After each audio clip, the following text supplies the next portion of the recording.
Entonces, no, primero saludarlos, saludarlas, que veo también una hermana por allí. Eh, para mí es muy un motivo pues de alegría y satisfacción compartir con un grupo que sé que ustedes tienen una posibilidad de incidir, de trabajar, de moverse en muchos espacios y, o sea, pues el trabajo con la iglesia siempre yo gran parte de mi vida trabajé al lado de la iglesia en muchas cosas, con los jesuitas, con la diócesis de Apartadó, en algunos momentos tuvimos convenios con la diócesis de Son Río Negro, porque hice un proyecto con el programa por la paz de la Compañía de Jesús durante más de 10 años allá en el Oriente Antioqueño, entonces es muy rico poder trabajar con ustedes y compartirles este proceso de investigación, como lo dice Alfonso, que empezó en el año 2014 y que estamos cerrando este año, 2024, se llama Barreras Psicosociales para la Construcción de la Paz y la Reconciliación. No les puedo compartir todo el trabajo de la investigación porque de este trabajo han salido 2 libros, más de 20 artículos de investigación y se han desprendido incluso otros ejercicios investigativos que seguramente no voy a nombrar acá. Voy a nombrar algunos de los que hemos hecho y que lo he nombrado, sobre todo voy a enfatizar en la primera parte de esta charla, porque este es la propuesta que tengo acá es un trabajo más o menos para un tiempo superior al que tenemos, pero me voy a centrar en la primera parte, que es básicamente el tema de memoria. Voy a compartir la pantalla, me dicen cuándo la ven. Yo soy docente de la Universidad Pontificia Bolivariana en este momento. Llevo trabajando allí desde el 2017 y fui docente también de la Universidad San Buenaventura entre el año 2012, 2017, 2019 más o menos, porque yo seguí después como cátedra hasta el 2021 incluso, después de pandemia o en plena pandemia. Y también fui profesor de la Pontificia Universidad Javeriana entre el año 2000 y el año 2008. Además de, como les digo, trabajar en obras de la Compañía de Jesús y he trabajado y he acompañado comunidades en diferentes territorios de este país, desde el Urabá chocuano y el Bajo Atrato, pasando por el sur de Córdoba, el oriente antioqueño, los Santanderes, Llanos Orientales, en un trabajo que hice con la Iglesia Católica en un programa en ese tiempo que se llamaba Testimonio, Verdad y Reconciliación. Eh, y bueno, he caminado este país y al mismo tiempo, pues ya desde la docencia he tenido la oportunidad de investigar muchas cosas de este país. Si ustedes ven en la presentación entonces, que ya la voy a abrir en forma y me confirman ya cuando la estén viendo en pantalla, y que no me está abriendo acá, no sé por qué. Estamos viendo, profe. Ya, ok, listo. Sí, señor. Ahora sí, entonces ustedes ven el título acá, se llama Trampas al Recuerdo, Olvidos Inducidos, Memorias Sesgadas y Polarizaciones Creadas, Barreras Psicosociales para la Construcción de la Paz y la Reconciliación en Colombia. Eh, Vamos a abordar el tema, pero para introducirlo, pues se ha hecho mucho énfasis en el trabajo de memoria, pero resulta que la memoria es como cualquier herramienta, depende del uso. Una piedra puede ser para construir, pero también para destruir. Usted puede tener una piedra para meterla a un cañón o para hundir algo, o puede tener una piedra para hacer una escultura, una obra de arte, así es todo. Con la memoria pasa similar. Y en nuestra investigación de habilidades psicosociales para la paz, ya les voy a dar el contexto, nosotros hemos realizado muchos ejercicios investigativos. En esta presentación hay 8, pero creo que vamos a llegar más o menos a la mitad, que es lo que me interesa para abordar y lo que había hablado con el profe Alfonso Insuasti. Una primera pregunta que nos hacemos en la investigación, esto surge en el año 2014 a raíz de una situación. Eh, el conflicto armado en el 2010 se pensaba por sectores de la sociedad, vamos a ver que eso no es cierto, estaba liquidado, ya estaba listo, las guerrillas estaban derrotadas y ya prácticamente todo estaba muy bien en el país. Eso no es cierto, la estadística y los datos del mismo Estado nos lo van a mostrar. El presidente Juan Manuel Santos decide iniciar, teniendo en cuenta los antecedentes, una negociación política del conflicto, quizás la única salida que tengamos a esta lógica de violencia permanente, quizás, vuelvo y digo, y hace una negociación con las FARC. El año 2014, las elecciones presidenciales se convierten prácticamente en un primer plebiscito, porque todo se basó en si en ese momento ganaba un candidato, el candidato del Centro Democrático, cancelaba ese proceso de negociación, y si ganaba Santos, el proceso de negociación continuaba.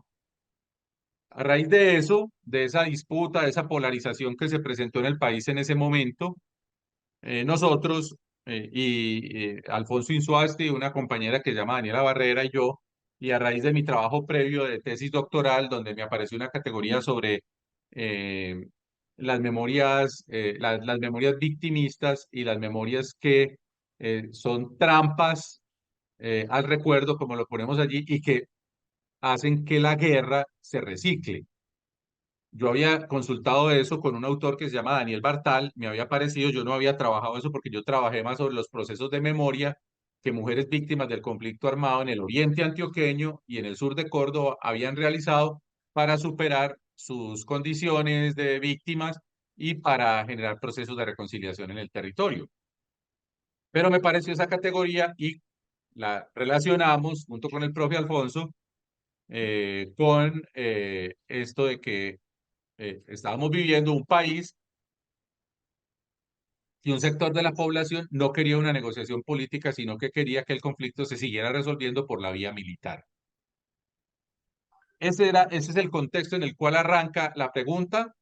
Y luego en el 2016, cuando se da el plebiscito, yo al siguiente año tengo que hacer varias salidas al país, tengo que salir a El Salvador, tengo que salir a México, tengo que salir a España, a Italia, por razones académicas, y en todas partes me preguntan qué pasa en su país. ¿Cómo es posible que una sociedad le diga no a un proceso de negociación política del conflicto? Mire que yo no estoy diciendo no a la paz, porque como se dijo, paz sí, pero no así y todo esto, no. A una negociación política del conflicto, porque el tema de la paz es tan amplio y tan grueso. Acabamos de publicar un artículo con Alfonso y otros dos compañeros sobre las formas como la gente concibe la paz. Y son tantas que ahí cabe todo el mundo. O sea, porque hay gente que quiere la paz después de matar a todos los malos. Esa es una forma de paz para ellos, eso lo llaman algunos los pacificadores. Yo no sé si eso lleve a la paz, porque eso es más guerra, pero algunos piensan la paz de esa manera. Entonces, hablar de la paz es una cosa muy abstracta, pero hablar de negociación política del conflicto sí es una cosa muy concreta, porque implica unas partes que se sientan a negociar, y ahí es donde tenemos, digámoslo así, nuestra dificultad. Porque para que haya negociación política se necesita reconocer la alteridad o la legitimidad del adversario. Y ahí es donde empieza el problema. Bartal, entonces, Bartal es un psicólogo social israelí, judío, nos trae una categoría que la trabaja él y la trabajan muchos autores en los conflictos, sobre todo de Medio Oriente, turcos, árabes, todo el conflicto que hay entre Pakistán e India, en Cachemira desde el año 48, en algunas partes de África, que son conflictos intratables. Y la primera pregunta que nos hicimos ¿es el conflicto colombiano un conflicto intratable? Nosotros cuando empezamos a presentar nuestros primeros artículos de investigación, en algunas revistas nos rechazaron nuestros artículos porque nos decían que el conflicto colombiano no era intratable. Nosotros utilizamos las categorías de Bartal y presentamos unos argumentos para decir, preguntémonos si el conflicto es intratable, como está ahí en la diapositiva. Los autores que trabajan esto, incluido Daniel Bartal, dicen son conflictos de larga duración. Ellos dicen que es entre 2 y 3 décadas. El nuestro lleva entre 5 y 7 décadas, según el analista, pero más allá de o sea, supera por el límite inferior y sobre todo por el límite superior, obviamente, entre 5 y 7 décadas. Ellos dicen que en los países donde pasa eso aparecen élites políticas que están bloqueando y boicoteando los procesos de negociación política. La pregunta es si en nuestro país, o la pregunta no, en efecto en nuestro país han existido élites políticas, económicas y militares que se han opuesto a las negociaciones de paz, desde las de Belisario en el 82 al 86, las de Barco y sobre todo las de Gaviria entre el 89 y el 91, las de Pastrana en el Cagual entre el 99 y el 92 y obviamente las negociaciones que hizo Juan Manuel Santos entre el 2012 y el 2016. Tendríamos que preguntarnos ahora también si hay élites políticas y económicas que intentan bloquear, boicotear la negociación política que hay entre el gobierno de Gustavo Petro y el ELN. Tercero, reciclaje de grupos armados y formas de violencia. Resulta que nosotros, aunque tengamos procesos de negociación política o de sometimiento a la justicia, como sucedió con los paramilitares, se han cerrado, pero resulta que se vuelven a reciclar grupos y formas de violencia porque precisamente la oposición política, militar y económica hace que se vayan bloqueando los procesos de reinserción o que haya trampas al acuerdo, como ha sucedido en Colombia con el acuerdo de las FARC por parte de esas élites, sucedió con el anterior fiscal general de la Nación, Néstor Humberto Martínez, que entrampó, eso está dicho por la Comisión de la Verdad, dicho por la JEP, no me lo estoy inventando yo, entrampó el proceso de negociación política y generó que se diera una disidencia de las FARC, que es la llamada Nueva Marquetalia, ¿sí? Respaldo importante de sectores de la sociedad a partidos de extrema derecha que se oponen a la negociación política. En el caso israelí, ustedes ven que en este momento Benjamin Netanyahu lleva casi 20 años con un proceso de interrupción en el poder. Antes de él estuvo Ariel Sharon, ¿sí? Y hubo una serie de hechos que hicieron que los acuerdos que se habían alcanzado en Oslo el año de 1994 no llegara a buen término y no se implementaran precisamente porque hubo un boicot a esto y porque sectores de la sociedad empezaron a votar sistemáticamente por el partido de extrema derecha que no estaba de acuerdo con una negociación política, sino con una salida militar, que ahora con la legitimidad que le dio el ataque de Hamas a Israel, pues han hecho lo que siempre quisieron tener, que es arrasar a Gaza y están en una guerra de arrasar a Gaza. Entonces, en ese sentido, partidos de extrema derecha que se oponen a la negociación política de los conflictos armados. Yo traigo el caso israelí, es para que no me traten de encasillar en un lado o en otro. Aquí tenemos un partido de extrema derecha o de ultraderecha que hace eso, pero eso no me ubica a mí al otro extremo, ni mucho menos. Yo soy un analista que puedo ver la extrema izquierda y la extrema derecha y los daños que unos y otros le hacen le han hecho a este país, ¿cierto? Una sociedad civil que ha construido un etos del conflicto y se ponía a las negociaciones, ¿sí? El caso nuestro se concreta en un hecho, que es el plebiscito de 2016, y esto del etos del conflicto es lo que vamos a abordar enseguida, en algunos de los aspectos, y es decir, una sociedad que se acostumbra, que naturaliza esto, y ya incluso la violencia se convierte en la forma natural de resolver los conflictos dentro de la familia.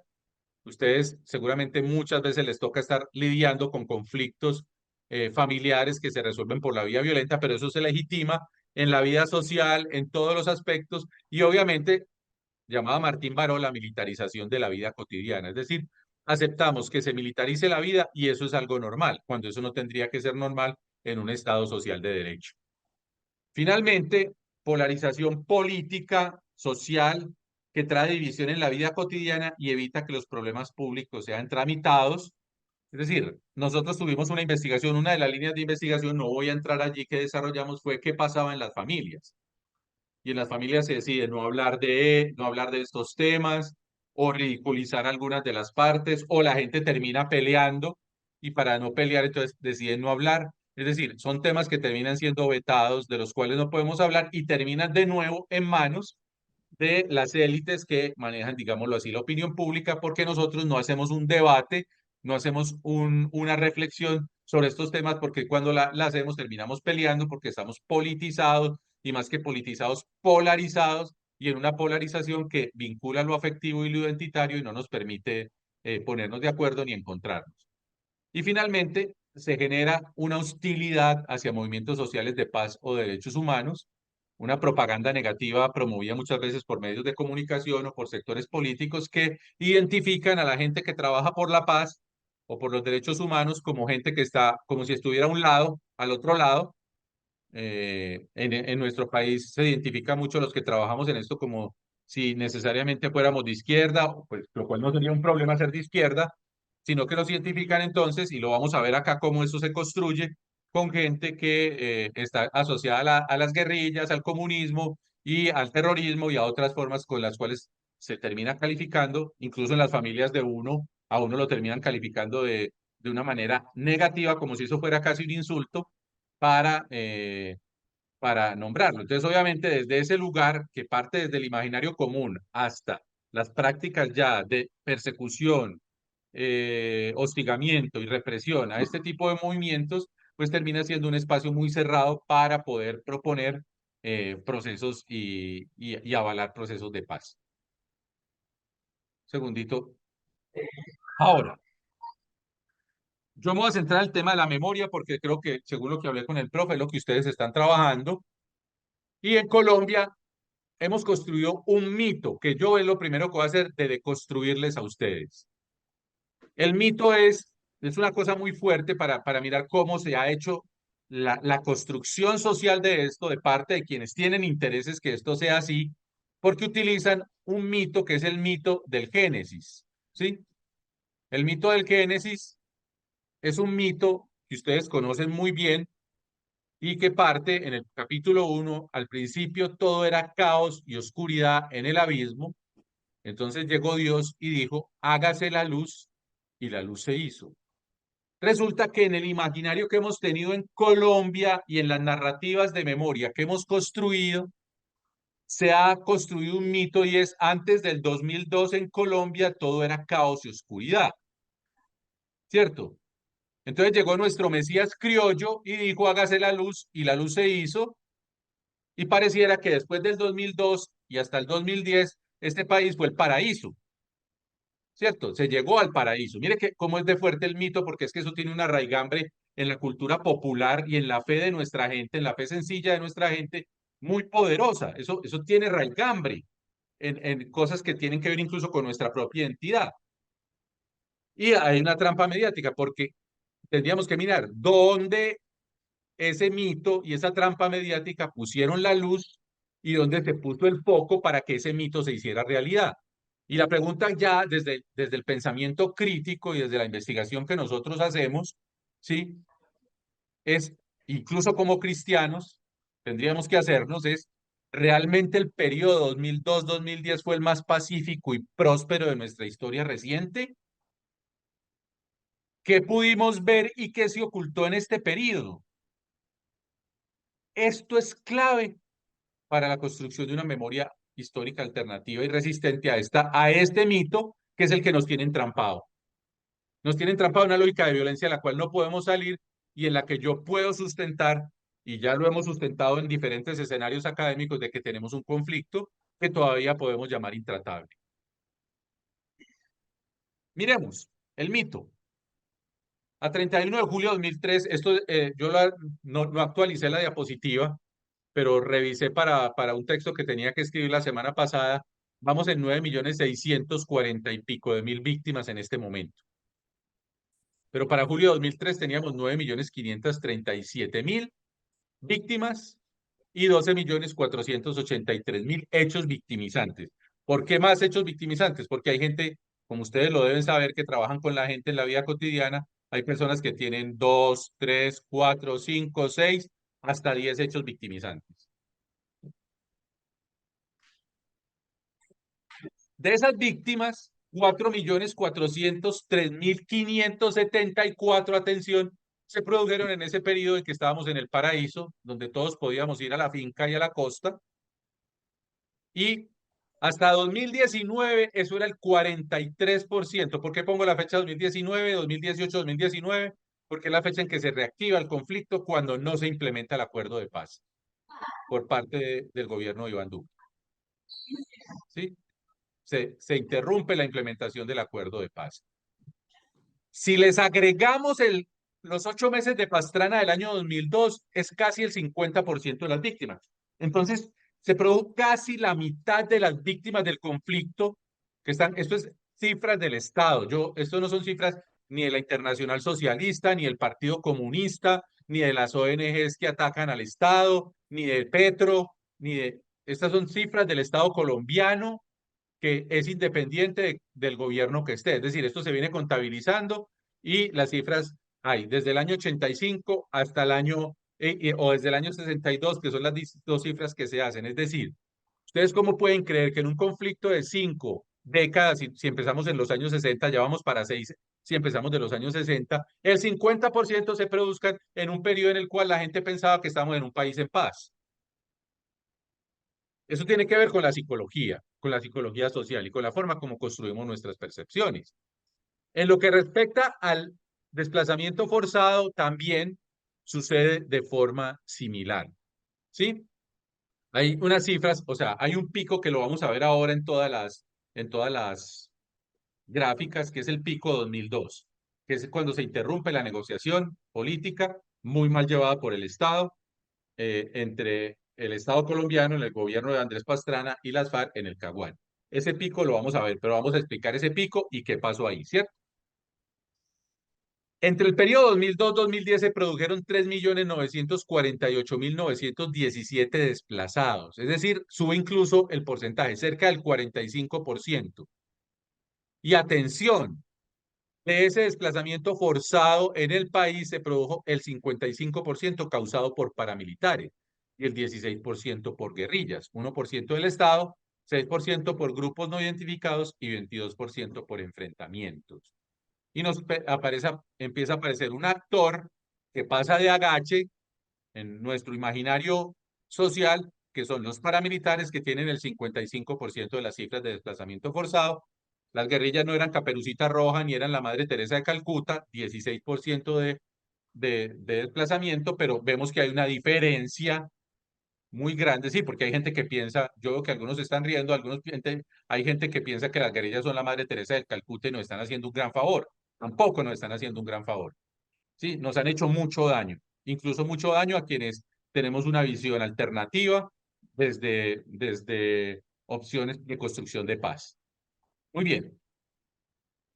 En el conflicto armado, según la Comisión de la Verdad, que es uno de los grandes hallazgos del conflicto de la comisión, se presentaron entre 1985 y 2018 450.664 personas asesinadas, siendo el periodo 95-2004 el más fuerte, en el cual se dieron el 45% de las víctimas. Todos conocemos, según la JEP, que es la cifra, la JEP se va por lo que puede demostrar, porque según algunas investigaciones puede llegar a más de 10.000, pero aceptemos la cifra oficial. La cifra oficial son 6.402 falsos positivos. Cuando usted ve las cifras de bajas de la guerrilla en el periodo 2002-2010, son cifras de 13.600 y pico. Es decir, el 50% de las víctimas con las cuales nos estaban diciendo que se estaba ganando la guerra eran falsos positivos, es decir, civiles asesinados fuera de combate que además no eran guerrilleros. Es una cosa muy fuerte, ¿cierto? Y eso, como estamos tratando de desmontar el mito, pues ninguna guerra se estaba ganando propiamente. Las masacres. Hubo 4.237 masacres entre 1958 y 2019. Los grupos paramilitares perpetraron 58.9 de ellas, casi el 60%. Las guerrillas, 17.3%. La fuerza pública, el 7.9%. ¿Sí? Luego, estas son hasta el 2019, pero Indepaz hace una cifra de las masacres luego del 2018, cuando se reactiva el conflicto, o los varios conflictos según el 6CR, son 261 masacres en estos hasta el 2022. Y si contamos las del 2023, pues obviamente nos sumaría ya más de 300. ¿Sí? 424 desde la firma del acuerdo y hasta 2023. Ahí está la cifra hasta 2023. 930 líderes asociados asesinados, 1.512 desde la firma del acuerdo y añadiendo 2023, 245 excombatientes, 380 desde la firma del acuerdo y añadiendo 2023. Con lo cual vemos que no hemos logrado cerrar nuestra historia de violencia y de violencia política. Según el Centro de Memoria Histórica, el 61.8% de todas las víctimas del conflicto armado fueron causadas por los grupos paramilitares. Y de las víctimas paramilitares, 98,52% fueron civiles. Solo 1,48% fueron combatientes. Entonces, ahí hay preguntas que nos tendríamos que hacer en términos de la forma como hemos construido la memoria, que es lo que vamos a ver enseguida, y cómo tenemos que desmontar estos mitos que se nos ha creado. ¿Para qué? No para decir, ah, no, la guerrilla mató menos, entonces vámonos ahora por la guerrilla, viva la guerrilla. No, sino porque no podemos seguir permitiendo que sectores políticos nos sigan promoviendo la guerra, eliminar a ese enemigo adversario que llaman insurgencia armada, guerrilla, terrorista, narcoguerrilla, todo como lo quieran llamar, terroristas y todo lo demás. Y a nombre de eso, sí, muchas de las cosas que han pasado y que vamos a ver también enseguida, cuando el 98,52% de las víctimas del proyecto paramilitar fueron civiles, no guerrilleros. No se combatió propiamente a la guerrilla. Aquí en una gráfica que es mucho más explícita, esta gráfica es del diario El Heraldo de Barranquilla. Supongo que nadie pensará que el diario El Heraldo de Barranquilla es el portavoz de las FARC, ni el portavoz de Petro, ni del Partido Comunista, ¿cierto? Es un diario que es de las élites barranquilleras, Char y compañía, y nos muestra las cifras de víctimas del conflicto del 2016. Si ustedes están viendo mi cursor en este momento, los años 90 siempre los tenemos como una época de mucho trauma por las bombas de Pablo Escobar, por todo lo que estaba pasando en el conflicto. Pero si ustedes se dan cuenta el número de víctimas, este es el año 96 y este es el año 97. Estos 2 años es el nacimiento de las Autodefensas Unidas de Colombia. Es decir, la expansión del proyecto paramilitar que estaba en el Magdalena Medio y en Urabá al resto del país. ¿Sí? Y miren el número de víctimas para el año 96. No estoy diciendo que, Dios mío, esto es muy grave, 143,567 víctimas. Eso no puede ser, ni siquiera hasta el 25,000 del año 95. Eso no puede ser, ¿cierto? Hay una disparada. Esta disparada es la agudización del conflicto cuando surgen las AUC. Obviamente viene una confrontación muy fuerte, fuerzas militares, fuerza pública, versus guerrilla y el proyecto paramilitar andando, lo cual se agudiza con la caída de la negociación en el Caguán y por eso el pico es el 2002, como lo vamos a ver. Estos hechos victimizantes. 885,338, ¿cierto? Nos dijeron que después de eso todo era muy tranquilo. Si ustedes ven, aquí estamos 2003, 2004, 2005, 2006, 2007, 2008, 2009, 2010. Si usted traza una línea, acá usted se va a dar cuenta que en ningún momento del periodo 2002-2010 tuvimos la tranquilidad, comillas, la situación como la de los 90, donde todos decíamos, este país se va a acabar. ¿Por qué psicológicamente pensábamos que estábamos en paz y muy tranquilos cuando el número de víctimas, cifras del Estado que retoma el diario del Heraldo de Barranquilla, se mantienen superiores incluso 2011, 2012, 2013, 2014 y solo en 2015, cuando empiezan los ceses al fuego y el año 2016, cuando se firma el acuerdo, comienzan realmente a bajar a números mucho más cercanos a estas cifras o incluso inferiores como el año 2016, que es el año más tranquilo en la historia del país, 2016 y 2017, en relación con la violencia. Esta es una gráfica de la Comisión de la Verdad, donde nos muestra el mismo patrón, desplazamiento forzado por año. 2002, esto es 2000, esto es 97, 99, esto es 97, 99. Y si ustedes ven acá, las cifras también son superiores a la de los 90 en todo el periodo hasta el 2000, este es 2011, hasta el 2010. Es decir, mientras unos íbamos a la finca y a la costa a pasear y se podían desplazar tranquilos por las carreteras, había cientos de miles desplazándose del campo a la ciudad, a los cuales los llamaron migrantes. No sé si ustedes lo recuerdan. Migrantes voluntarios, ¿no?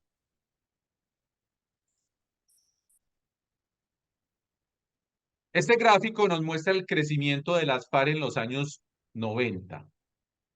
Entre 1964 y 1980, miren, la presencia de las FARC era mínima. En su zona histórica, que es Meta y Cauca y Macizo Colombiano, aquí en el Magdalena Medio, Urabá, y aquí en esta zona entre Boyacá y Arauca. Prácticamente no tenían presencia en 4 regiones del país. En el año 98, estos son los frentes de las FARC. Obviamente hay un crecimiento de la guerrilla de las FARC que pone en jaque al Estado colombiano en un momento determinado, ¿sí? Que se da por muchas razones que no voy a explicar acá porque me quedaría en explicar todos los elementos del conflicto. Pero paralelamente, los grupos paramilitares en el año 97 estaban concentrados en Urabá, Magdalena Medio, toda esta zona de Cesar y Córdoba, porque la expansión empezó en el año 96, Cesar y Magdalena, perdón, y todo lo que son los Montes de María, y empieza la expansión también a Casanare y los Llanos Orientales, pero en el año 2002, miren la expansión, están por lo menos en el 80% de los municipios del país y departamentos del país, que también da cuenta de ese pico entre el año 96 y el año 2002. Según la Comisión de la Verdad, los responsables de homicidio paramilitares 45, FARC 21, es distinto a la cifra del Centro de Memoria Histórica, pero seguimos más o menos con la misma inclinación, digámoslo así, en ese sentido. Esta gráfica salió en la revista Semana, cuando todavía era la revista Semana, eh, muestra las víctimas desde agosto de 1986, desde agosto 1, es decir, desde el comienzo de Virgilio Barco hasta el final del gobierno Santos.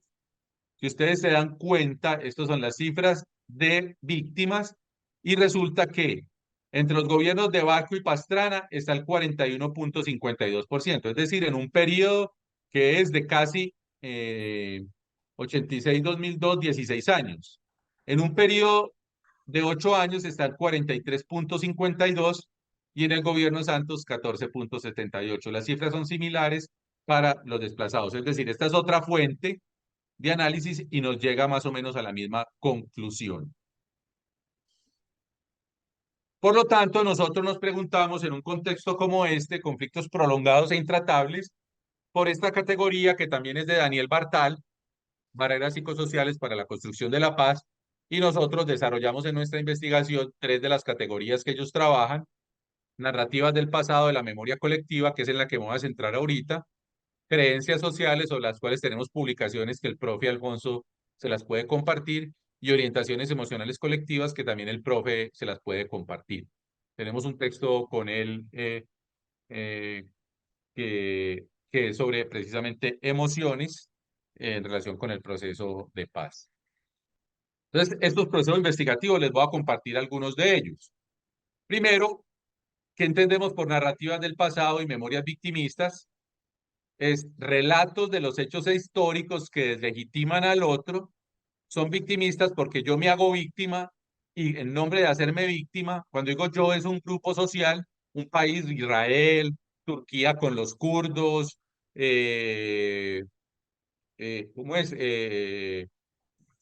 Bueno, se me escapan otros ejemplos, pero eso es como para que podamos comprender. Entonces, si yo me siento víctima, entonces todos los ataques que le hago al otro, así sean superiores y más fuertes y esté destrozando al otro, como está haciendo Israel ahora, se justifican en el sentido de que yo fui víctima y por lo tanto puedo ir y arrasar al otro.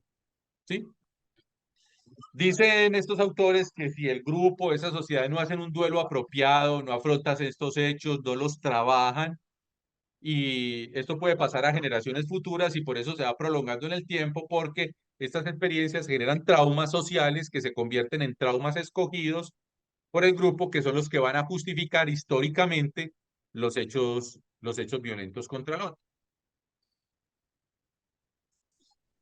El trauma escogido solidifica la identidad grupal y es usado por el grupo para resistir negociaciones con ese enemigo, cultivando una cultura de guerra.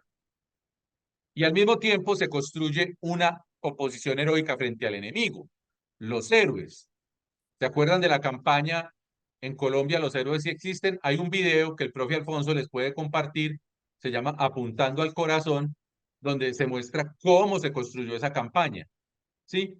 Esa construcción de los héroes va alentando el valor del propio grupo y todo el mundo se identifica con eso y va permitiendo una visión militarista del mundo que permite y legitima que usted arrase al otro. El problema no es que arrase al otro que está armado, sino que arrasa al otro y al que se le parezca y al que identifican con ese. Por ejemplo, lo que está haciendo Israel ahora. Dice que está en una lucha con Hamas, pero realmente está arrasando al pueblo palestino. ¿Sí? Van más de 30.000 muertos, de los cuales el 30% son niños y niñas. Supongo que eso no justificaría decir que están arrasando con Hamas con unos saldos como esos. Además de toda la destrucción, el hambre y la miseria que se están generando allí. Dice Bartal y otros autores que en estos procesos entonces se constituyen plantillas narrativas esquemáticas, es decir, mitos como el que les acabo de contar ahorita.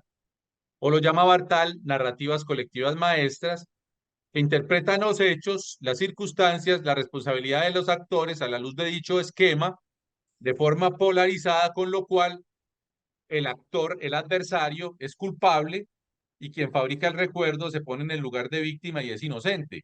O incluso se reifica, es decir, se diviniza el propio mito porque nosotros los buenos somos más y hay unos malos que nos están atacando y los tenemos que eliminar. Cuando matemos a todos los malos, ¿quedarán quiénes? ¿Los buenos? Esa es la pregunta. Estas memorias, este tipo de construcción del recuerdo, han estado a la base de violencias masivas y violaciones de derechos humanos y crímenes de guerra y de lesa humanidad en todo el mundo. O sea, esto no es propio de Colombia, o sea, nosotros no nos lo inventamos. Les podría contar casos de cada uno de estos sitios, pero me perdería de la investigación que les quiero compartir. Pero, por ejemplo, la limpieza étnica en la guerra de los Balcanes en los años 90, es lo que le llaman la antigua Yugoslavia, se basó precisamente en este tipo de memorias. El genocidio cometido por los Hutus contra los Tutsis en Ruanda en el año 94, en el periodo abril-junio del año 94 se mató, los Hutus mataron a 1 millón de Tutsis, ¿sí? O el genocidio armenio en el año 1915, cuando los turcos matan a los armenios de más de 1 millón de personas. Son referidos por Batal, o el genocidio a los indígenas maya en Guatemala entre el año 82 y 84 por el general Ríos Montt, en nombre de Dios, matando a los indígenas, mataron más de 250.000 indígenas Guatemala.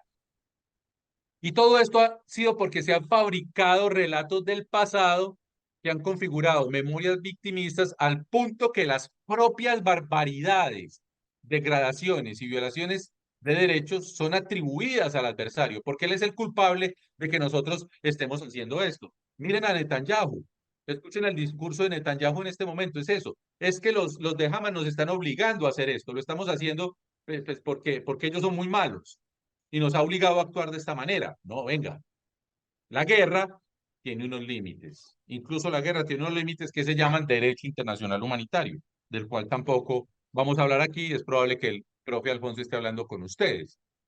En este proceso de fabricación del recuerdo se dan tres herramientas, por llamarlos de alguna manera, psicosociológicas, que son sobre proyección, que es ubicar en el adversario toda la capacidad de hacer daño, atribuyéndole una intención naturalmente maligna. Miren todo esto porque lo vamos a ver después ya en nuestra investigación, porque esto es del marco teórico y de lo que ha pasado en otras partes del mundo.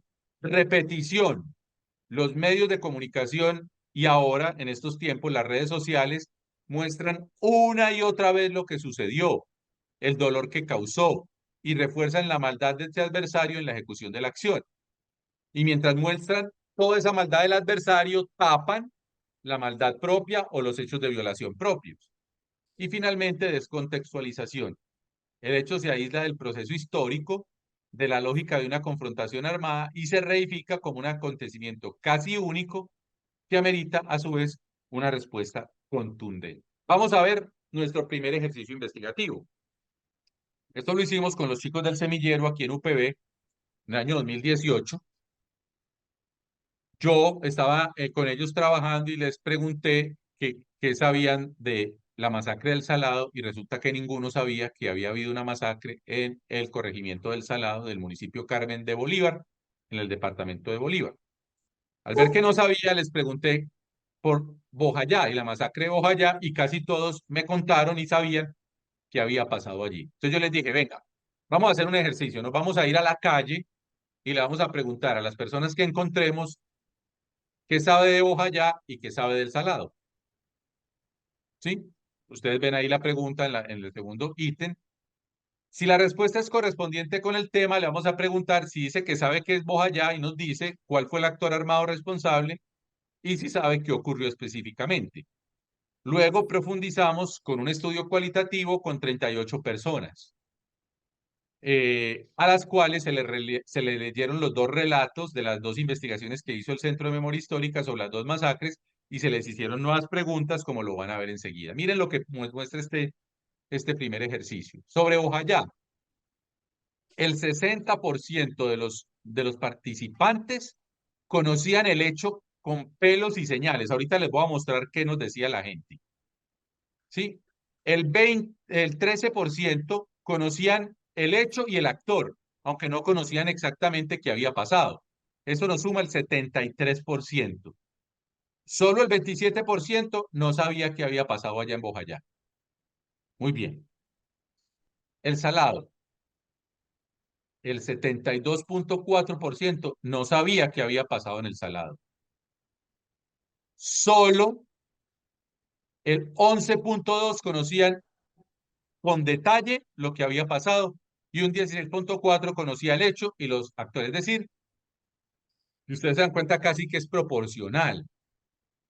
A nosotros nos sorprendió mucho este resultado porque el 73% que saben Bojayá y 72.4% que no saben el Salado. Son dos hechos graves, fuertes, con víctimas, con mucho dolor generado, pero la gente solo recuerda uno y tiene en el olvido otro. ¿Por qué se produce eso? Mire lo que nos dijeron en torno al Salado. Ah, es un barrio de Medellín, pero no sé dónde queda. Eso queda en la Comuna 13. Un parque natural de Envigado o un barrio de Envigado. O esto, mire, esto es muy chistoso. Lo primero, no, que el pobre nació salado y así se quedó. Se pregunta, ¿el salado que le...? Pues que una persona está salada, dicen. Que el que estaba haciendo la comida se le fue la sal. Y por eso le dicen salado. Sobre Bojayá, ¿qué nos decía la gente? La gente se fue para la iglesia porque pensó que la iglesia era un lugar santo, sagrado, que iban a estar más tranquilos y que iban a respetar la vida de ellos. Dizque bombas o pipas de gas y el sacerdote le dijo a la gente que se refugiara en la iglesia. Fueron más de 119 muertos, allá cayó la bomba por desgracia. Bueno, todo el mundo se estremeció con esa tragedia. Se refugiaron en la iglesia del pueblo y ahí los acribillaron y para mayor prueba, el Cristo de la iglesia está todo mutilado. Ese Cristo que ha viajado por todo el país, lo cual me parece muy bello. Estuve en la visita del Papa Francisco, ¿sí? Y el Cristo roto del Salado, ¿quién se acuerda de él? Esta investigación los chicos la mostraron en el año 2018 en el encuentro de semilleros. Estos encuentros de semilleros van pasando por etapas, desde la local, la departamental, hasta ir al nacional. Ellos fueron al nacional y el nacional fue en Pasto y un evaluador las evaluó muy bien y el otro con saña les dijo que eso no era así y que estaba muy mal porque quién se iba a acordar de cosas que habían pasado 20 años atrás. Y que entonces les invalió el estudio y les puso mala nota, entonces no pudieron, digámoslo así, tener un resultado relevante. Los chicos muy tristes dijeron que ese jurado además con rabiecita les había hecho, ellos se sintieron muy molestos porque sintieron que no había sido una evaluación justa. Entonces al año siguiente, porque eso fue en noviembre y ya se acababa el semestre, hicimos un trabajo. Año 2019, eh, nos ubicamos con dos hechos que habían sucedido un año anterior, en el 2018. El asesinato de tres periodistas ecuatorianos el 12 de abril de 2018 en el sur del país por el frente Oliver Sinisterra, que ahora está de moda otra vez porque la semana pasada y antepasada capturaron a dos comandantes de este grupo con todo el lío que hay en Ecuador. ¿Sí? Eso ha seguido así desde allá. Y el segundo es un asesinato a 8 campesinos, a 8 policías. 8 policías. no campesinos, que acompañaban una comisión judicial que apoyaba a un grupo de campesinos reclamantes de tierras a manos de un grupo neoparamilitar asociado al Clan del Golfo en el corregimiento del Tomate del municipio de San Pedro Brava, que había sido el 11 de abril, es decir, un día antes. Dos hechos en la misma semana, un día antes, el uno, pero en la misma semana del año 2018, eso lo hicimos en el 2019, entre el mes de enero y febrero, y le preguntamos a 192 personas las mismas preguntas. ¿Usted qué conoce de los policías y de los tres periodistas? ¿Dónde encontraron la información y las razones por las cuales recordaban y no recordaban? Preguntando por los actores, hechos y circunstancias.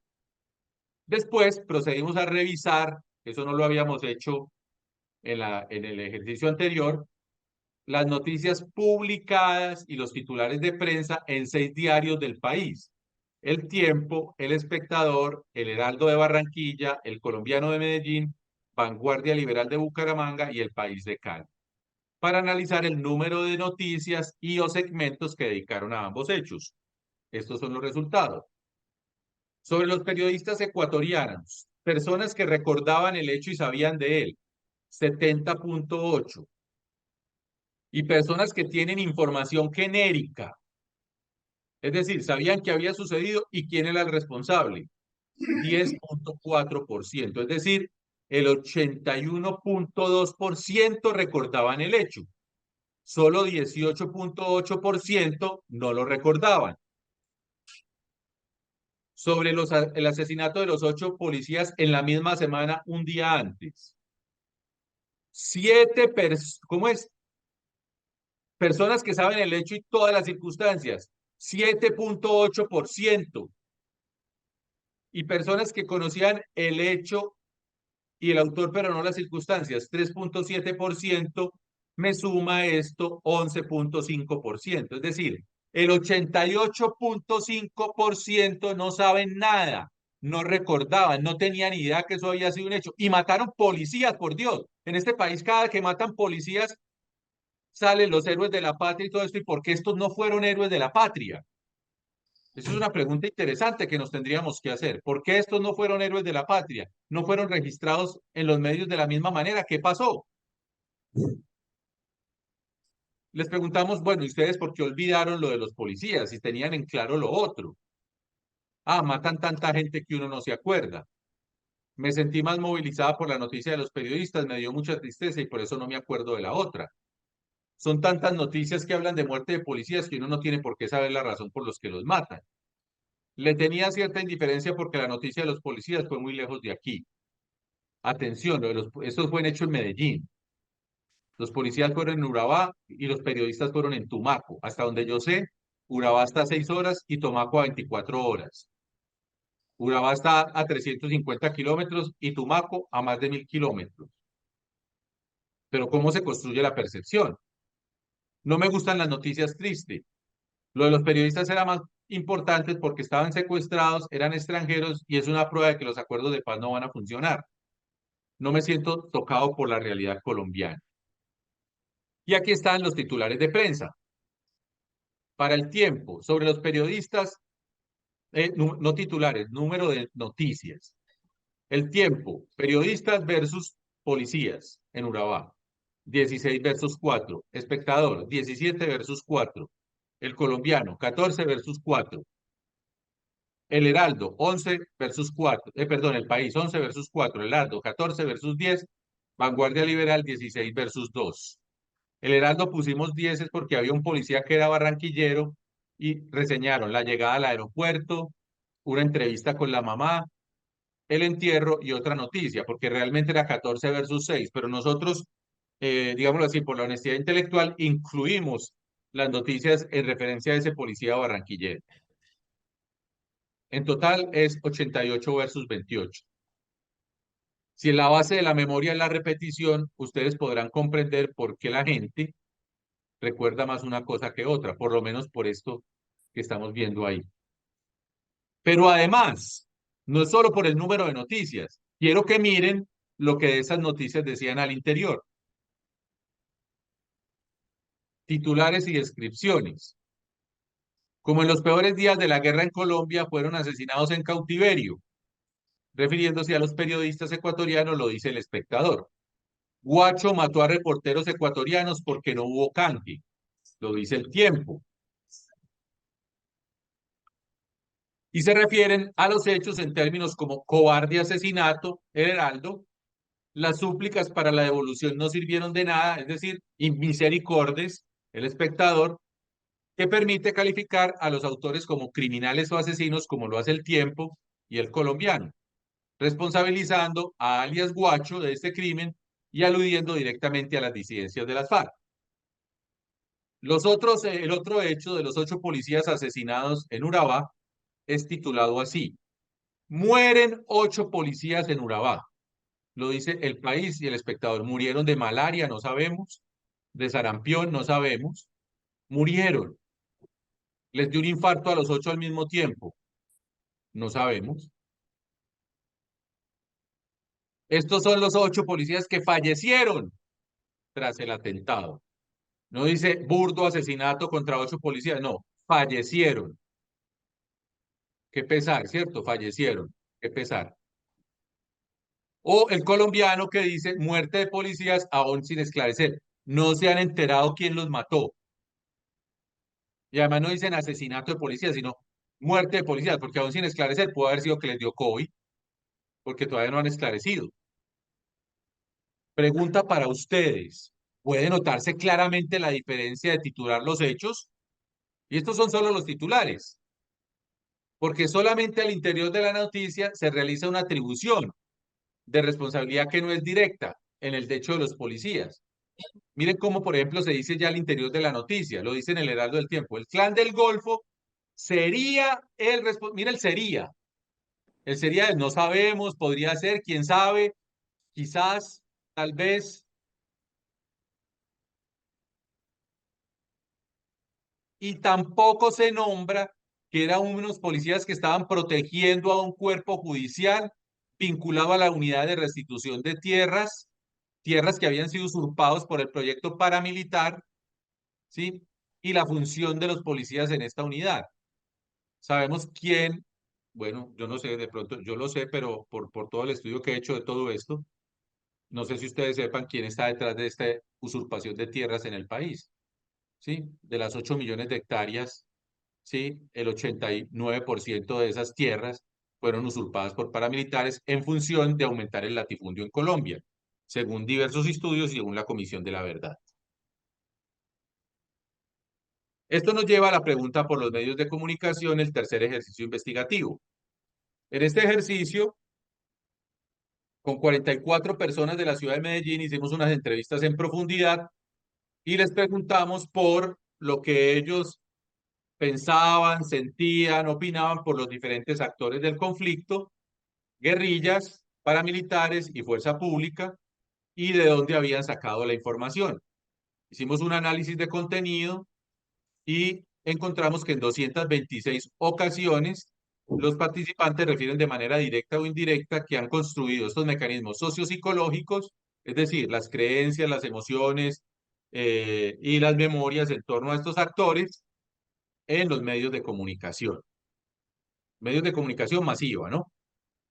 Esto lo desglosamos en términos generales 37, refiriéndose a televisión, radio y periódico 58, noticias, noticieros 90, medios particulares refiriéndose a RCN, Caracol, etcétera, 36, y otros medios alternativos, solo 5 medios alternativos de 226. 5 personas nos dijeron de medios alternativos de las 226. Y los calificativos, esto es muy importante, porque hicimos un análisis del contenido, de cuántas veces se utilizaban ciertas palabras por parte de los participantes para referirse a cada actor. Miren, por ejemplo, malos y maldad, 26 veces para las FARC, 8 para los paramilitares y 10 para las fuerzas militares. Aquí hay una cosa que dice también en este otro 10 de abajo, atenuantes, y es cuando se refieren a los militares, se refieren a manzanas podridas, es decir, no a todo el grupo ni a toda la institución, sino a unos cuantos que se desvían de su misión. Terroristas y causantes de terror, 21 para las FARC y 4 para los paramilitares. Delincuentes, 9 para las FARC. Asesinos y matan a la gente, 25 para las FARC, 10 para los paramilitares. Narcotraficantes, 9 para las FARC, 4 para los paramilitares. Violadores, 8 para las FARC, 1 para los paramilitares, que le han hecho mucho daño al país, 58 para las FARC, 8 para los paramilitares, 10 para la fuerza pública, con esos atenuantes que les dije, no aportan nada al país, 22 para las FARC, 5 para los paramilitares. Héroe que se sacrifica por la patria, 6 para la fuerza pública solamente.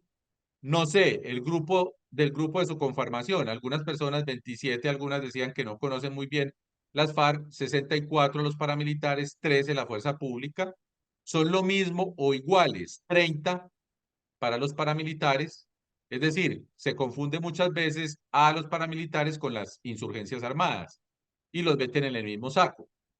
Nos protegen o dan protección, 11 para los paramilitares, 19 para la fuerza pública.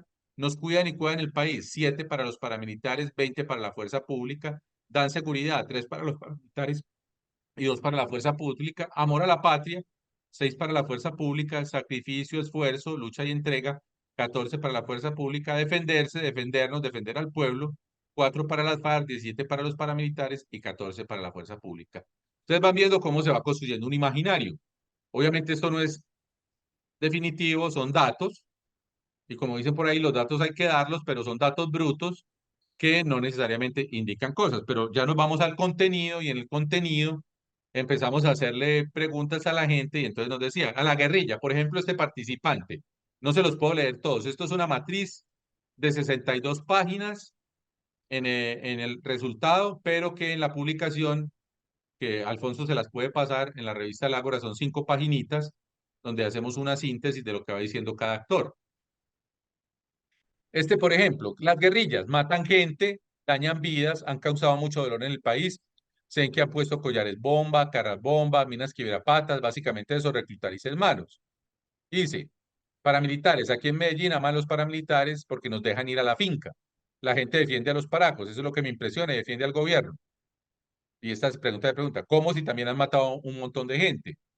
O esta persona dice, los militares, gente que sacrifica su vida, da la vida por otros, que no conocen, defienden al país, ellos nos cuidan, nos protegen y tal. Y luego dice, ¿de dónde sacó eso? Lo que yo recuerdo en los años que llevo viendo noticias de las FARC y el ELN que pusieron bomba en tal cuenta, mutilar, es triste, pero es el medio de comunicación que he tenido desde pequeña ver noticias de las FARC. Vámonos a otra página. Vamos a ver, por ejemplo, ¿sí? Este 9 refiriéndose a las FARC, secuestros, muertes de inocencia, de inocentes, inundan las calles de armas, hacen que los niños campesinos que no tienen para estudiar se los llevan y los vuelven malos, violan, sacan minas ilegales, contaminan, retrasan el avance del país. ¿Qué son ellos? Secuestradores, delincuentes, de ahí nace rabia, impotencia, gas.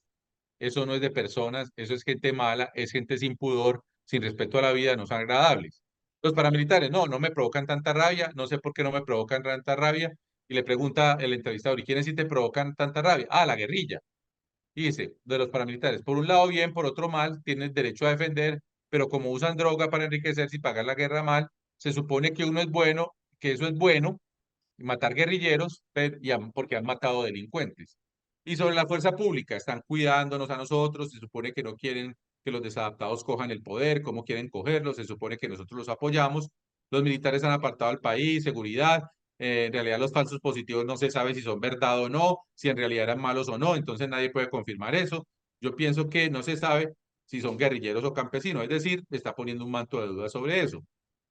Los medios de comunicación sobre las FARC, del mal que hacen, las imágenes que uno recuerda del mal que hacen, cosas buenas, lo he visto en radio, televisión, periódico, por el celular, es decir, redes sociales. Hablemos de los paramilitares, ¿qué te acuerdas de ello? Una novela que me vi, imagínense, lo único que he oído es Los Tres Caínes. Y así seguimos. Es decir, ustedes pueden, si pueden acceder al texto, pueden ver esta desglose de cómo la gente nombra a unos y otros y pueden comprender una lógica que tiene que ver con esto que nos llevó a un cuarto estudio, que es las representaciones sociales de hechos históricos, que era mirar cómo las personas configuran al enemigo, de acuerdo a cómo entienden los hechos históricos del conflicto. Hicimos dos una investigación mixta.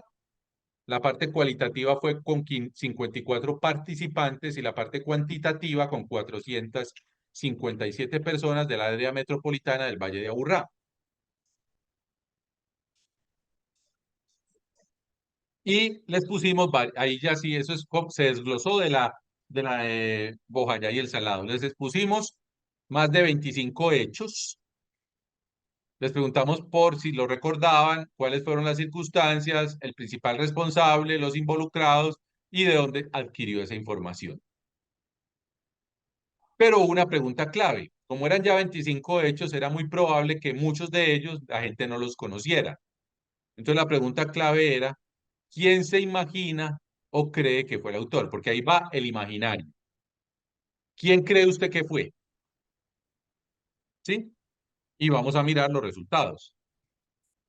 Los hechos que presentamos, aquí hay unos, porque son 25, aquí hay unos. Incluso partimos desde la masacre de las bananeras, que fue en 1928, llevamos para casi 100 años, y el Bogotazo, que es con lo que inicia la época de la violencia, que para muchos autores es el inicio de este conflicto, porque dice que ese conflicto no se pudo cerrar, el de liberales y conservadores. Y ya los otros del conflicto, pues ya más contemporáneo con las guerrillas, la Chinita, el Salado, Machuca, la toma de la Embajada Dominicana, la masacre del Lario y la Granja, Bojayá, masacre de Altomira en Tumaco, masacre de La Galleta en Montebello, Mapiripán, atentado al Club en Nogal, secuestro masivo de la María en Cali, masacre de Jamundí, toma del Palacio de Justicia y asesinato de las Madres de Soacha. Yo podría hacer un ejercicio ustedes. Piensen ustedes cuáles hechos de estos conocen. Segundo, si saben cuál fue el autor de esos hechos que conocen. Y tercero, si no saben el autor, ¿cuál se imaginan que fue? Estoy seguro que la mayoría de ustedes no conocen ni la mitad de estos hechos. Punto uno. Y son los hechos más emblemáticos, porque cogimos los que normalmente tenían más prensa o han sido investigados en investigaciones independientes o por el Centro de Memoria Histórica, etcétera. Y lo tercero, saber quién fue el autor.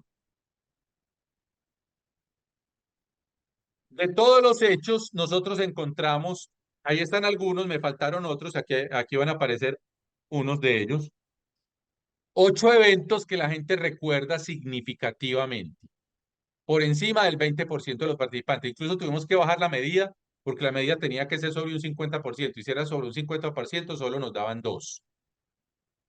Por encima del 20%, la gente recuerda incluso unos que nosotros no teníamos en nuestra lista. Uno es la Operación Orión. ¿Y por qué? Porque es en el Valle de Aburrá y es un hecho que tuvo mucha incidencia en la ciudad de Medellín. La toma y retoma del Palacio de Justicia, la masacre de Bojayá, el atentado al Club del Nogal, el secuestro a diputados de la Asamblea del Valle que estaba en la cuantitativa, no estaba en la lista anterior, pero está incluido allí porque nos había emergido en la cualitativa, el Bogotazo, la masacre de las bananeras, lo pusimos juntos, el asesinato de los hijos de las madres de Soacha, de los falsos positivos, y el atentado del ELN a la Escuela de Policía General Santander, que es un atentado muy reciente y que por eso la gente tiene un recuerdo también de él. Si ustedes se dan cuenta de estos 8 hechos, 5 son responsabilidad de la insurgencia. 2, el Bogotazo, masacre de las bananeras, que lo punimos en uno, es anterior al conflicto armado. Solo uno es falsos positivos, que es atribuido a la fuerza pública, y la Operación Orión, que la gente lo atribuye no a la fuerza pública, sino a todos los actores, guerrilla, paramilitares y fuerza pública. En la atribución de responsabilidad de todos los hechos, de los 25 hechos, las FARC son para la gente, son responsables del 31%. Es decir, cuando le preguntamos si usted sabe quién fue o quién se imagina que fue. El ELN 9%, paramilitares 19%, guerrilla en general 16%, M19 7%, otros 7%, Estado 2%, Pablo Escobar 2%. Ahora, si sumamos de los 25 hechos, de los 457 participantes, más los 54 cualitativos, el 63% de la gente piensa que todos los hechos son responsabilidad de la guerrilla, de las guerrillas. Solo 19% de los paramilitares y solo 7% más 2% del Estado y la fuerza pública. Entonces, la pregunta es, ¿y los otros actores? O sea, ¿qué pasa con los paramilitares? En primer lugar, desde lo cualitativo, nosotros buscamos 3 masacres. Como eran 54 participantes, tendrían que ser 162 atribuciones de responsabilidad de esos hechos. Las 3 masacres eran, ¿sí? Espera un momentico, paso a la siguiente, que ahí está El Salado, Aro y La Granja y Mapiripán. Es decir, 4 hechos, pero el Aro y La Granja lo juntamos. Atención, 55% de los participantes en la cualitativa, de 162,90, vamos a ver ahorita en la cuantitativa, le atribuyeron las masacres de los paramilitares a las guerrillas. ¿Sí? Eso tiene que ver con lo que estábamos viendo anteriormente, ¿sí? Cómo son nombrados unos y otros y todo esto, o de los paramilitares no sé, no tengo idea. 55% son atribuidos a las guerrillas. Sí, aquí está el dato en la tabla que nosotros publicamos en el artículo, ¿sí? Solo el 28,3 se lo atribuye realmente a los paramilitares, menos del 30%. Masacres que han tenido difusión, investigación y todo esto, y miren cómo es considerado por la gente. En la cuantitativa, ustedes ven las masacres de los paramilitares, ¿sí? Y el nivel de recuerdo de la gente, miren el nivel. 71% para 72% casi no la recuerda. Aro y La Granja, 72% no la recuerda. Mapiripán, no la recuerda. Trujillo, que es otra que incluimos en la cuantitativa, 88,6 no la recuerda. ¿Sí? El asesinato de policías reclamantes de Tierra Brava, que es la anterior, 86,4, en el que era del ejercicio anterior, tampoco la recordaron aquí.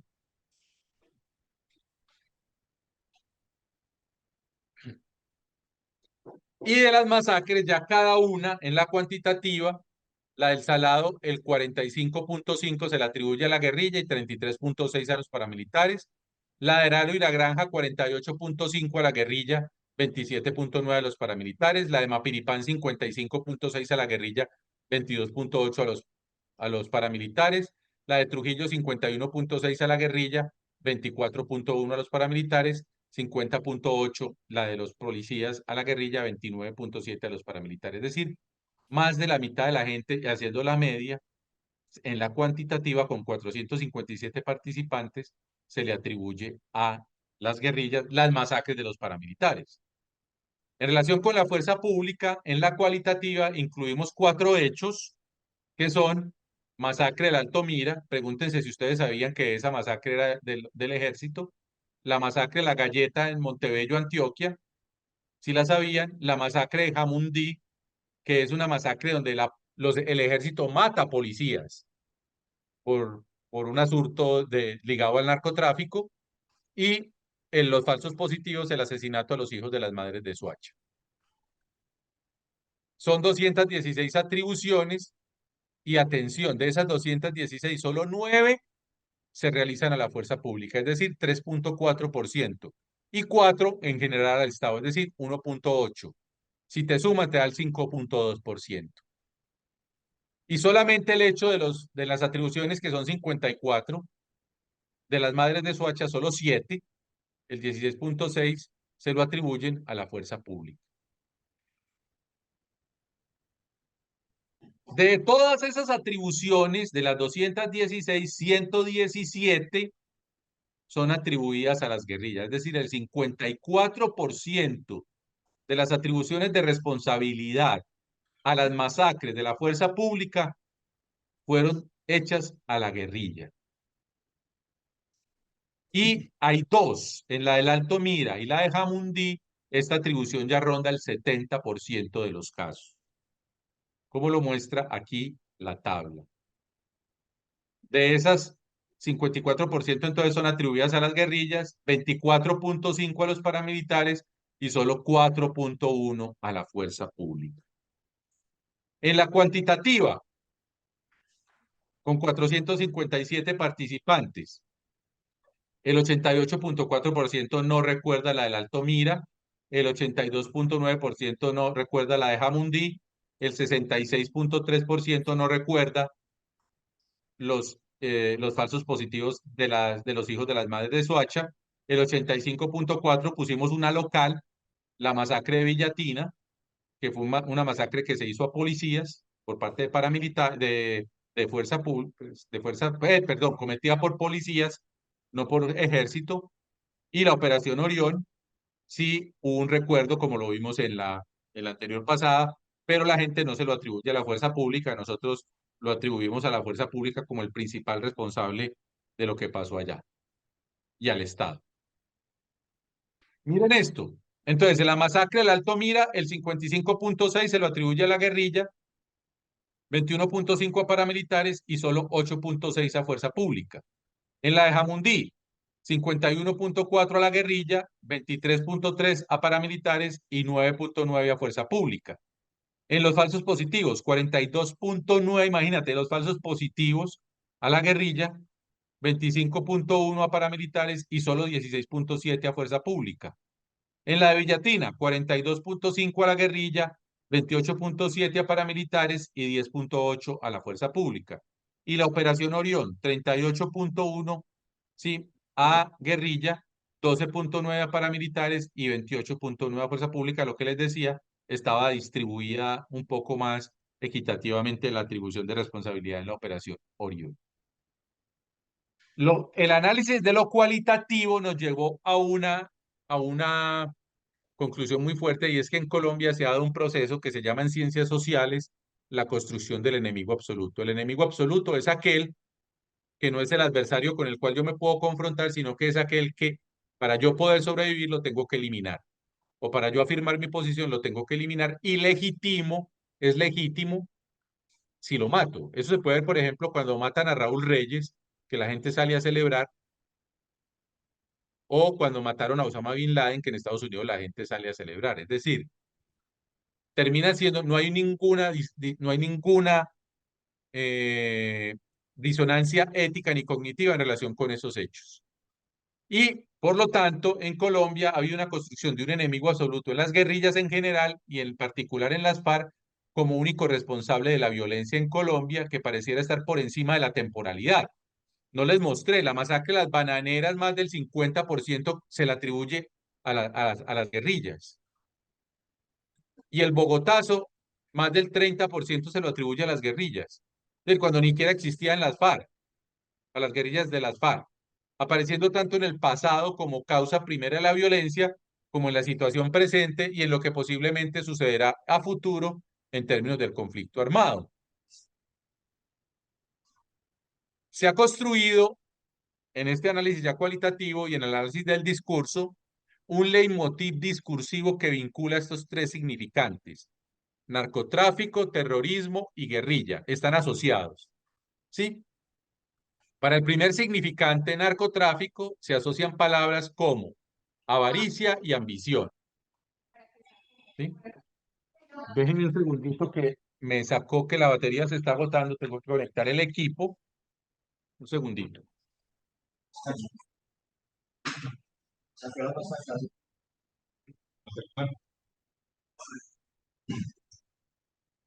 Hasta las 12. Con este análisis terminamos. De manera que se puede pensar, por ejemplo, que es más inhumano quien tiene una intención, o sea, quien ejecuta la violencia asociado a estas orientaciones de avaricia y ambición. Para el segundo significante, ¿sí?, aparecen relacionados significados como es de terrorista, crueldad, sangre fría, alevosía, barbarie. Con lo cual se va ligando una representación de un personaje o un grupo de sujetos ávidos de riqueza, llenos de avaricia y ambición, que no tienen escrúpulos crueles, capaces de ejecutar cualquier acto que implique dañar a otros, destruir o matar, producir sufrimiento y dolor a cualquier precio. Ve cómo se va ligando y se va construyendo la imagen malévola, diabólica del enemigo, por lo cual se justifica su eliminación. Y en términos incluso mitológicos, ahorita lo podemos hablar, porque esta satanización pasa efectivamente por poner a Satanás allí, ¿cierto? Finalmente, el tercer significante, el de guerrilla, se vincula con rebeldía, romper leyes y normas. No es tan negativo el de guerrilla, pero ya ligado a lo otro es un rebelde que rompe leyes y normas con barbarie, sangre fría, alevosía, por avaricia y ambición. Pero aquí está lo grave, porque guerrilla también se vincula con comunismo, que se asocia en los relatos de algunos participantes con desorden, caos y miseria. En una lógica en que estos actores buscarían solamente el poder para enriquecerse, dominar a la población y dejarla en la miseria. Aquí lo grave es, yo no sé si está más adelante en esta presentación, sí, está más adelante, entonces no se los digo ahora. En términos narrativos, se trata de una narrativa maestra, como les mostré al principio, una plantilla de memoria, o como lo llama Kathy Nicholson, que es otra investigadora de memoria, témata. Estos son autores que no son colombianos. Bartal es israelí, Yelin es argentina, Werch es norteamericano y Nicholson también es norteamericano, que descalifica y deslegitima cualquier objetivo positivo de orden político en ese adversario y le indilga toda la posibilidad del mal y la destrucción en este grupo, que en este caso son la guerrilla o las guerrillas, y quita la luz y la reflexión. Acuérdense cuando hablamos al principio de la luz y la reflexión, ¿dónde pongo la luz? ¿Dónde enfoco? Sobre el papel histórico de las élites en el poder, que financiaron el proyecto paramilitar.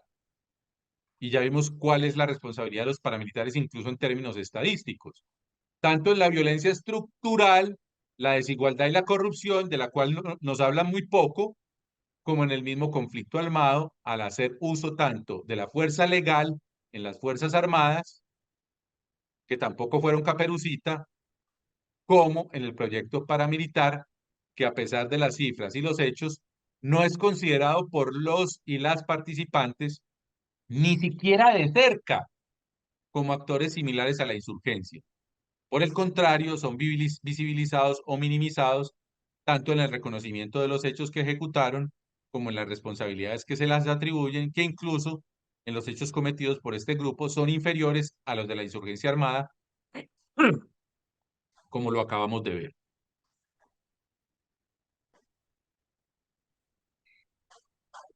El problema no es banal. Atribuir la responsabilidad de la mayoría de los hechos, aún en una situación de pasado remoto, por conjetura o suposición, aunque no se tenga recuerdo del mismo, ni exista narrativa ni representación. Acuerde que a veces la gente no se acuerda, pero le preguntamos, ¿usted quién se imagina? De forma mayoritaria a un tipo de grupo, las insurgencias armadas y guerrillas, no es ingenuo y podría pensarse que es el producto de una construcción de la memoria y de la historia oficial que paradójicamente está marcada por un olvido conveniente. No se recuerda el hecho, ni las circunstancias, ni los actores responsables, pero si se debe atribuir un responsable de forma inmediata y no reflexiva, espontánea y sin rodeos, aparece de forma conducente y más allá del azar la atribución a la insurgencia armada, básicamente FARC y ELN, pero también M-19 y guerrillas en general. En la investigación cuantitativa, la cifra de un 63% se repite a la cualitativa en la atribución general y en cada hecho, en la mayoría, se les atribuye más del 50% de los hechos. Hay una ausencia entonces de representaciones sociales de los hechos históricos, en el caso de los falsos positivos y en la mayoría de las masacres, pues se configuran a partir de relaciones complejas, no solamente en el tipo de hechos que se recuerdan y aquellos que no, según su relevancia para la identidad nacional, sino también a partir de la vinculación de estos hechos y sus representaciones entre los actores involucrados y su impacto social, bien sea por sus acciones violentas o por la publicidad que los medios masivos de comunicación hacen sobre ellos y su responsabilidad atendiendo al mantenimiento de un status quo. Todo lo anterior conlleva la conclusión de que la configuración de representaciones sociales de hechos históricos está marcada porque algunos relatos y discursos son privilegiados y difundidos por los medios de comunicación masiva y por las instituciones sociales más que otros, dependiendo del actor involucrado. Inclusive, algunos pueden opacar a otros o coexistir en la narración de un mismo hecho. Por ejemplo, en el caso de la toma del Palacio de Justicia o el atentado del Club de Nogal, puede tener más impacto social por estar asociados con los significantes comunista, guerrilla, narcotráfico, terrorismo, en una línea de continuidad que conduce al significado de caos y destrucción. No está lo que les quería decir, de ese leitmotiv que está en los artículos que publicamos sobre esto. Lo que pasa es que cuando le preguntamos a la gente por el significante comunismo, la gente lo identifica con eh, progresismo, socialismo, derechos humanos o movimientos sociales de derechos humanos o ser de izquierda. Esto es muy grave por una razón. Porque si usted pone en esa misma línea de significante, izquierda, incluso izquierda democrática o progresismo, que progresismo no son liberales de izquierda, es decir, no logran ser propiamente socialistas, ¿sí? Entonces usted pone liberales progresistas, socialdemócratas y socialistas, que es la izquierda, digámoslo así, democrática, y la junta con comunismo y con guerrilla y con terrorista, resulta que como está legitimado matar al guerrillero, terrorista, narcotraficante, se legitima la muerte del militante, del líder social.